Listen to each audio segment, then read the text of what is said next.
The American dream is the national religion of the United States of America. Democratic ideals combined with capitalistic principles are perceived as a way to the promise of prosperity for his people in a religious manner. In God we trust.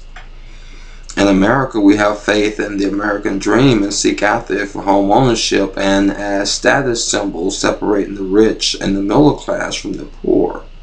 Rightly, I'm sure in other countries as well, the things of life that we do habitually, like providing for ourselves and our families or just conducting everyday business, often interferes with as well as hinders us from being what we should be. Nevertheless, in America, the search for the all-American dream often comes before our doing anything we know we should be doing.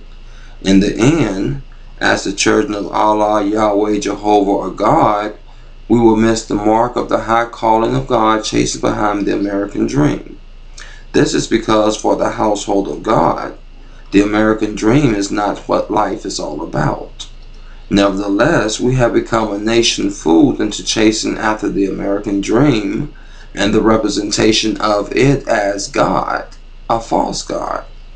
Right now, America is more concerned with who is rich than doing the right thing. We gladly give to the powerful men, women, and corporations and discourage giving to the poor by making the poor illegal and banning them from our sites. However, the Bible clearly states that giving to the poor is like lending to God, and He always pays dividends. Nevertheless, we willingly put our great-great-great-grandchildren deep into debt to please the rich, while the poor of our society cannot even get their unemployment benefits. Although God once tremendously blessed this nation, we loudly deny Him every day. By our collective actions, we make it evident that America does not trust in God. This is why the things America chooses to do often interferes with what God has called this nation to do. In reality, America cannot feed the hungry because those running the food distribution organizations will be paid the largest portion of the money given to them to feed the poor. In our righteous desire to obtain the American dream, we awake to a world engrossed in a nightmare. Our society is headed into the deepest crisis we will ever face, and everyone is arguing about who got us into this mess. But no one can figure out how to stop the descent. The politicians say they do not want to spend the extra money because unemployment benefits will only make the unemployed lazy. The religious right say that it is not right to help those that cannot help themselves. The liberal left proclaim their right to do as they please. I'm sorry, but as a man of God, I say that's bullshit. I do not know about anyone else, but I'm tired of it. It's time to let our political leaders, business owners, and the ruling elite of the American society know how the large, poor majority feel. When it comes time to go to the polls, every incumbent politician that voted to help corporate America and left the American people in the middle of the tsunami of an economic disaster should be voted out of office.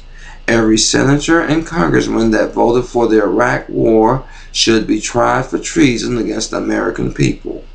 Our nation and world is on a race toward extinction because the wealthy ruling minority gladly betted against and ruined our lives so they alone could live a prosperous life. Case in point, the giant too-big-to-fail companies robbed the American taxpayers. However, these wealthy people and powerful companies controlled our economies for centuries. They not only controlled our economies, these corporate chief executive officers betted against the very economy and waged war against the very people that has provided them the means to create great wealth. Then, as the bottom fell out of our fictitious economy, the first and only ones to get any real help was the ones that betted our economies would fail in the first place. Our elected officials rescued these companies in spite of the crimes they committed. Moreover, more of their crimes are coming to light every day. Worse yet, our previous elected officials of this fictitious frivolous and asinine government of the people, for the people, and by the people deserted the people. They committed high treason by playing politics and starting a war for big oil, and then told the American taxpayers to foot the bill. Our elected leaders sold this nation to the rich and powerful lobbyists of the wealthy ruling minority. Too big to fail corporations lined our leaders' pockets with bribes and trips on private yachts. Instead of doing the job that the American public elected them to do, they fought for months about who shot John rather than trying to save this dying nation. Consequently, this crisis is a disaster of our own making. In spite of seeing the great chasm that existed between the wealthy and the poor, we were surprised when the middle class disappeared into poverty. Moreover, the current global economic catastrophe is the consequences of our national deceitful actions. The truth is, in our minds and by our national actions, we do not trust that God really does know what is best for us. Although our money proclaims that we do, the whole world, as well as everyone in America, knows the God Americans trust in is called money. We worship and trust money by chasing after that green dollar bill and teaching our children to do the same. Therefore, the hand of the real God has come to punish the people of the world for the lies we allowed our nation to sell them. For years, the capitalistic ruling majority profited from others' misery, sweat, and blood through physical slavery called work. For years, the American workers has earned a slave wage for their jobs while the owners took home a king's ransom. Moreover, the capitalistic elite continued to enslave the masses under the disguise of spreading the capitalistic American dream of being rich and self-centered like them across the globe. In reality, it's a new breed of slavery to the same old Lucifer. In spite of the proclamations from our Americanized false religions, we cannot seek first the kingdom of God by chasing behind the American dream. Man cannot serve two masters. He will love one and hate the other. Chasing after two masters is something America is now answering for. Yes, America is a capitalistic country. In spite of this, the ruling minority cannot continue to capitalize off our need to live. The ruling minority not only gets richer off the burden of the subjugated majority, they get rich from our consumption and spending. The poor looks up to the rich and strive to be like them, then willingly subjugate themselves to a never-ending burden of debt and worries. However, do you know in a capitalistic society, the servant is actually the master? In a capitalistic society, those that actually have the power are the ones that do the serving and or the working. This is because those served and reaping the benefits depend upon those under them. Now, if the subjugated majority refuse suppression, what would happen to the ruling minority? They will lose their power because no one will be there to do their bidding. The king has subjects only if someone is willing to be subjugated to the king. The lie told for the repression of the masses conceals the need of one human to feel in control. The truth is, we are in control of ourselves. We are the masters of our own fate and the captains of our individual souls, but God owns the ships we sail and controls the oceans we travel.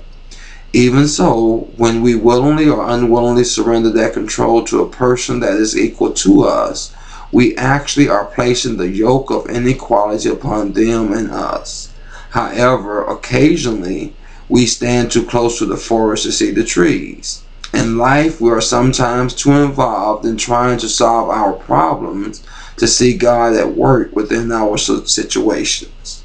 Step back for a moment and just check out what God is doing. Everywhere, people are growing tired of those in power taking advantage of those under their care. It is demoralizing for those we trust to abuse that sacred responsibility we place on them. As a result, an uprising is currently brewing among the restricted majority because of the unjust actions of the ruling minority. However, what will make this uprising noteworthy is the subjugated majority actually outnumbers the ruling minority 1,000,000 to 1. For this reason, many unheard voices now speak loudly, reshaping the world's view of its veiled history. Because of the global fiduciary disaster, the subjugated majority can no longer willingly suffer the destruction of everything they value for the satisfaction of and compensation to the ruling minority.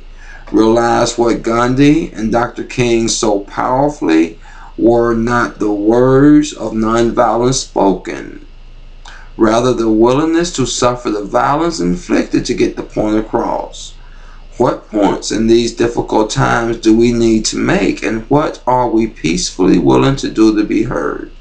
When we stand up and speak up in spite of the suffering, threats, or violence, we let the ruling minority know that we are actually in control.